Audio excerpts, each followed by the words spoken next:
Good afternoon, everyone. How the fuck are you guys doing? I'm doing pretty goddamn good. And I know, I haven't recorded a video in a few weeks, and everyone's a little bit pissed off at me, and I apologize. I got all of your personal messages and everything like that, and I do appreciate them. It means a lot. Like I said last time I did this, I'm glad you people give a fuck enough to bother sending me personal messages when I don't record a video. It actually is meaningful. It's the only reason, quite frankly, I turned on the camera today. Otherwise, I wouldn't have fucking bothered. I guess recently I've just lost interest in the popular topics within the atheist community here on YouTube. There was that whole thing with Thunderfoot, and that was like the big discussion here on YouTube for a long time. And that discussion is inevitably going to breed the topic that I hate more than any other topic, and that is, when does atheism become similar to dogma, right? Which it never fucking does, ever, under any circumstance. So it always makes my fucking brain explode when I have to watch a group of my intelligent atheist peers fucking, judging each other like, well, you're a little bit closer to being dogmatic than I am. You're a stupid atheist. I just get so tired of that. And it really made my dick soft. And I decided, fuck it, I'm done for a couple weeks. And then recently I went out of town. So that was that. That's it. That's my reason. I don't really have a good reason. But that is what happened. And to Dark Matter 2525, I apologize. Before I left, I told you that I was going to do some audio clips for you, and I fucking forgot to do it before I went out of town. So Dark Matter, my bad. If you still need me to do that, I'm still on board. I'll do that. But I'm a fucking hippie. I'm a fuck up, and I forgot to do it. Okay, I apologize. So if you still want me to do that, I will. Last thing I'll babble about before I get to what I want to discuss in this video. Down below, I will link a video by OGJimbo, which was actually one of the first videos I watched today when I got home. And he's done a drawing of me, set to music. It's really fucking cool. I thought it was awesome. Everybody go holler at OGJimbo or OGJimbo or whatever the fuck. Sorry, I'm a hippie once again. And sub his channel. He makes pretty cool fucking videos. Especially the one about me. That was my favorite. I don't know what you guys might like, but the one about me, it's pretty much my fucking favorite video.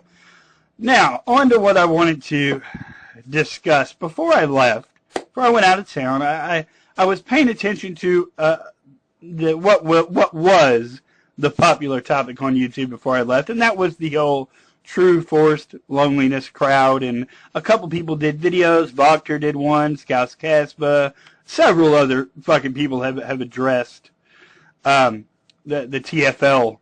movement, as they call it, here on YouTube. Now, I'd like to do the same thing, and there's a couple thoughts I have floating around in my head. Number one, as you all well know, I'm skeptical when I hear the word truth, okay?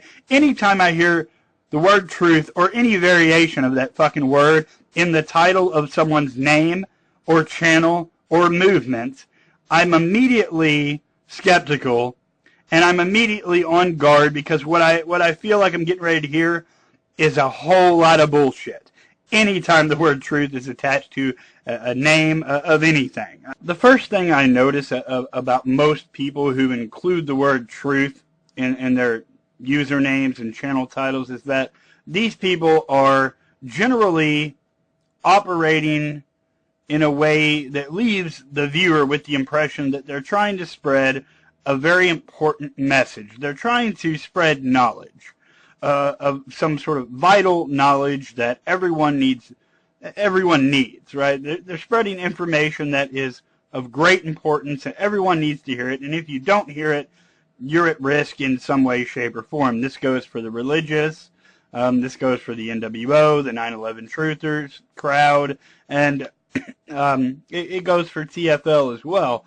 The thing about these groups is that they're always the first, pardon me,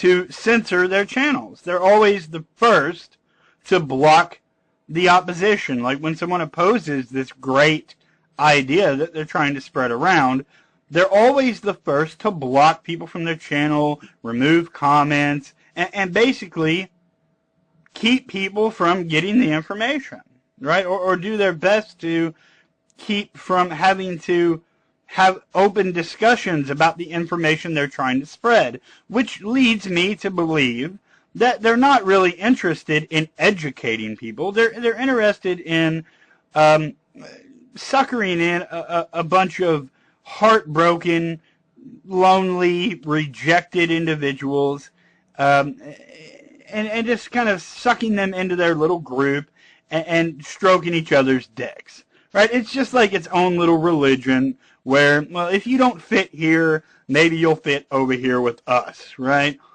You'll fit over here. It's like a high school cafeteria, right? If you can't sit with the jocks, if you can't sit with the cheerleaders, if you can't sit over there with the golf kids or whatever it is, come over here and sit with the science club or the chess club. We'll all hang out, we'll play chess, and we'll talk about how nobody understands us and how everybody hates us. And that's basically what T.S.L is, right? It's a group, in my estimation, they seem to be dedicated to how much everyone else looks down upon them and rejects them and treats them like shit.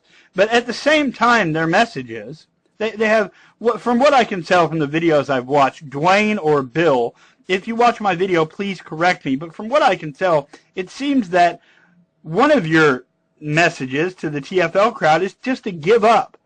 Give up hope, stop trying to develop a meaningful relationship with another individual. Don't do that. Just give up because there's no hope for you.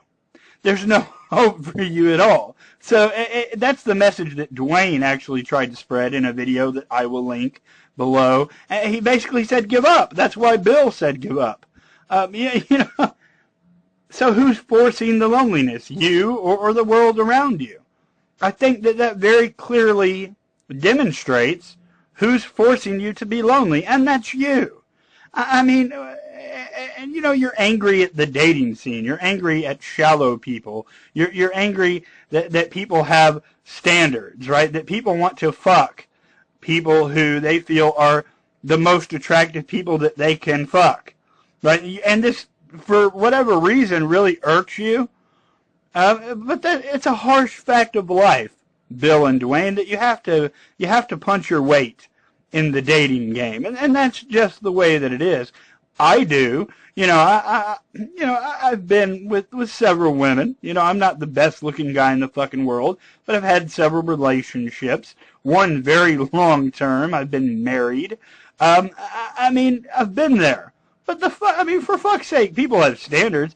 I want to have sex with the most attractive woman possible, and that sort of thing.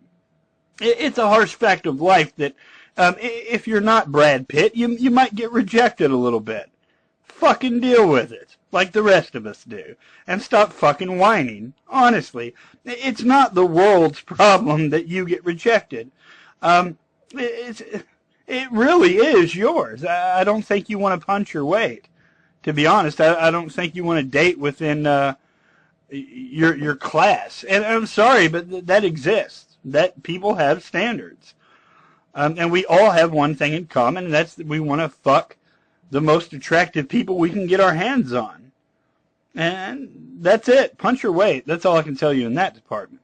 Now, if your theory is that there's some sort of like media conspiracy to condition people to find certain things attractive, I disagree with that 100%.